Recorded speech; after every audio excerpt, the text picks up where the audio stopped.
സൗദിയിൽ വരാൻ നേരത്തെ ആളുകൾ പറയാം അൽബൈക്കിന് കഴിക്കാൻ പറയും. അൽബൈക്ക് വാങ്ങിക്കാനുള്ള ക്യൂ ആണ് മദീനത്തും. മുകളിലുള്ള ക്യൂ തീരുന്നതനുസരിച്ചിട്ട് ഫ്രണ്ടിൽ ഓപ്പൺ ചെയ്യും. അപ്പോൾ 3ാമത്തെ ലൈനിലാണ് നമ്മൾ ക്യൂ നിൽക്കണം. നമ്മുടെ ടൈമായി, നമ്മളും കടന്നുകൊണ്ടിരിക്കുകയാണ്.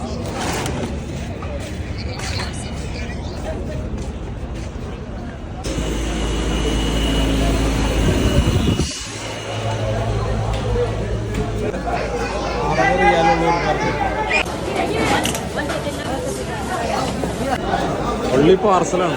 അവിടുന്ന് ബില്ലടിക്കുക, ഇവിടെ കൊണ്ടുവന്ന് കൊടുക്കുക. മലയാളിയാണ്.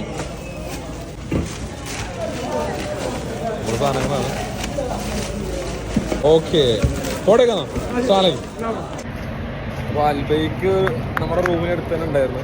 അതിനെ ഒന്ന് ട്രൈ ചെയ്ത് നോക്കിയാണ്. മാഷാ അല്ലാഹ് നല്ല തിരക്ക്, നല്ല ഫുഡാണെന്ന് എല്ലാവരും പറയണത്. റേറ്റും വളരെ കമ്മിയാണ്.